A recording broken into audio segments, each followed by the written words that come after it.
Hi guys, a happy new year. Here we are back to work. How are you? Are you ready? Good. Today we are talking about the changes and events and social reforms during the Victorian Age. Well, the Victorian Age got its name from the name of Queen Victoria, the queen that reigned that was Queen of Great Britain and Ireland between 1837 and 1901. And she succeeded her uncle William IV, that reigned between 1830 and 1837, as we have seen in the movie Young Victoria. During her reign, a series of reforms and very slow changes occurred that completely changed the British social structure. As I have told you, these changes were anyway very slow, and they occurred throughout the century. When she came to the throne, the Prime Minister was Lord Melbourne, as we have seen in the movie, and he was in service between 1835 and 1841. And he was from the Whig party. It is in 1832, that is 5 years before Queen Victoria got to the throne, that the first important social reform was acted. It was the first Reform Bill of 1832. And it gave the vote to the middle class, that is to the Puritans. The middle class was essentially made of Puritans, and it was to meet the need of this new emerging social class that, of course, had more social power. I remind you, that the middle class had based all its behavior, all its living, all its life on the concept of hard work. I remind you that the Puritans believed in the concept of predestination. It was the salvation of the soul for some men, and that they had to deserve, to show that they deserve the salvation of the soul through their behavior, that had to be based on hard work, on sacrifice. And through this life conduct, they became very rich. They got the economical power and became the economically dominant social class of this period. Well, the first Reform Bill gave the vote to this social class that needed more social and political power. In 1833 there was the Factory Act, that was another important social reform. Again, it was before, anyway, Queen Victoria came to the throne. With the Factory Act, in order to limit the exploitation of children in the factories, it was established that children couldn't work more than 48 hours per week, and even old people below 18 couldn't work more than 69 hours per week. With the 10 Hours Act of 1847, it was established that even the adult people couldn't work more than 10 hours per day. Another important reform, and it occurred in 1846, was the repeal of the Corn Laws. The repeal means the abolition of the Corn Laws. In that period, the Prime Minister in charge was the Tory Prime Minister Robert Peel. He was forced to the abolition, to the repeal of the Corn Law that had been introduced in 1815 because of the Irish famine of 1845. because the Corn Law of 1815 had established an artificially frozen price of corn, that is a very high price for corn, to protect internal trade from importation.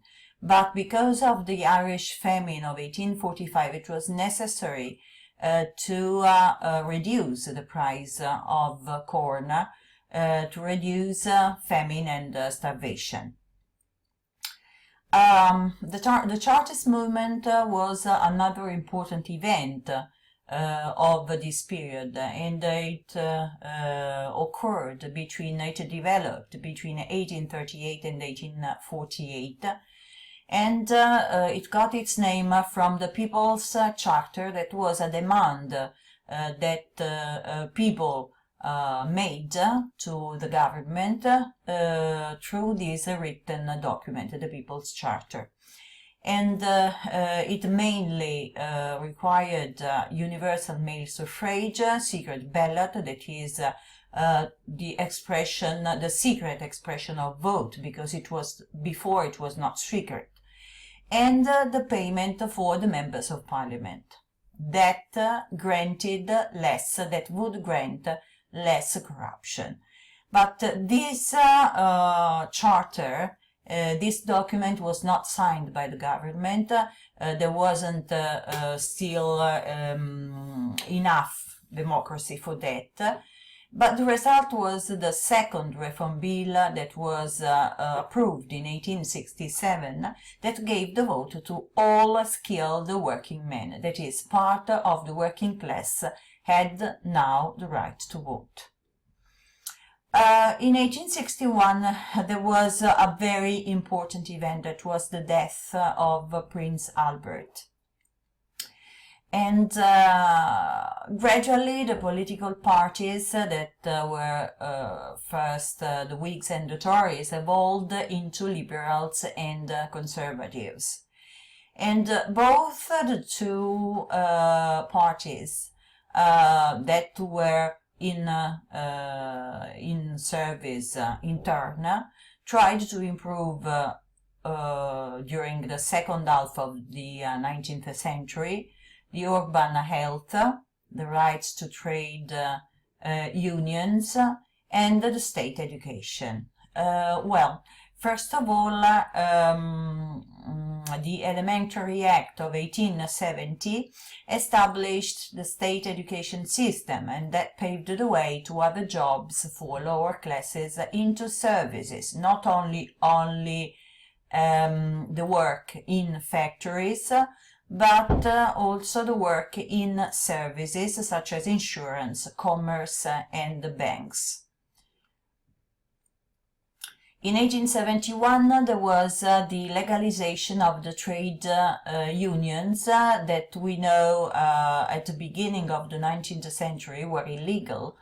In the first decades of the century, there had been the Peterborough massacre, when a lot of people that were peacefully manifesting had been attacked by the police, by the government, and killed. And all association of workers and and so the trade unions had been made illegal. But as I have just told you, in 1871, with the Trade Union Act, the trade unions were made legal. In 1906, that is so many decades after, at least 3 decades after, there was the birth of the Labour Party that was born from a branch of the Liberal Party. And in 1884, there was the third reform bill that introduced at last the universal suffrage, but only for men. The first suffragettes starting to fight for universal suffrage for women, and they were also supported by some intellectuals, some men, such as John Stuart Mill. Even though, in spite of their sometimes very violent fighting, they got the vote only in 1928, or at least true universal suffrage for all the women was given in 1928. Just to make a comparison, in Italy we had the universal suffrage also for women only in 1946, that is at the end of the Second World War. Another important act, another important law of this period was the Public Health Act of 1875. That moved on two sides, in two directions. The first one in the direction of public health and hygiene through the rubbish collection, la raccolta dei rifiuti, clean water supply, la fornitura di acqua pulita, sanitation and gas lighting, that is igiene e l'energia del gas, quindi l'illuminazione basata sul gas. And improvement of, in the other direction was the improvement of quality of life and recreation. That is, now the administrations were not only careful to the public health and hygiene, but also to the quality of life and the recreation of people. So how to spend their free time in the most enjoyable way. And so there was the birth of the boarding schools, of the police stations, the prisons, as for the improvement of quality of life and the control of criminality. And as for the recreation, music halls, public houses, that is the modern pubs, theaters, shops, museums. Also, there was the birth of some new jobs for women of the middle class that were through the use of the telephone, the telegraph, typewriters. So women were not only expected only to attend the house, their husband, and the education of their children. Another important element of the time was imperialism and the development of the idea of the white man's burden. The British power developed over the seas, also due to a misinterpretation of Darwin's theory of the origin of species of 1859. Darwin had given a lay view, un punto di vista laico of the birth of the development of the human species.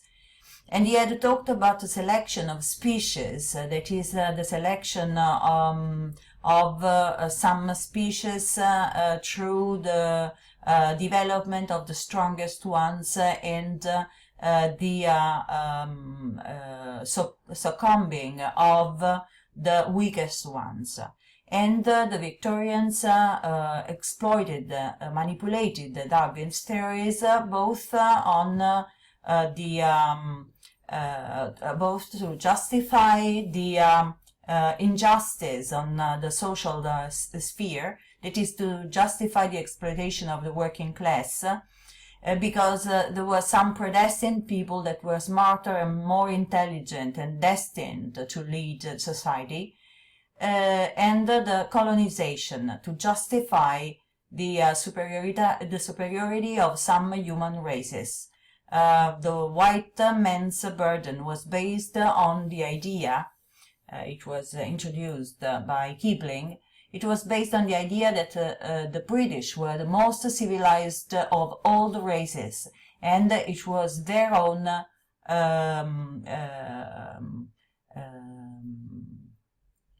burden to bring about civilization among the uncivilized. The British colonization developed in India, and after the crashing of the Indian Mutiny in 1857, Queen Victoria was given the title of Empress of India in 1877.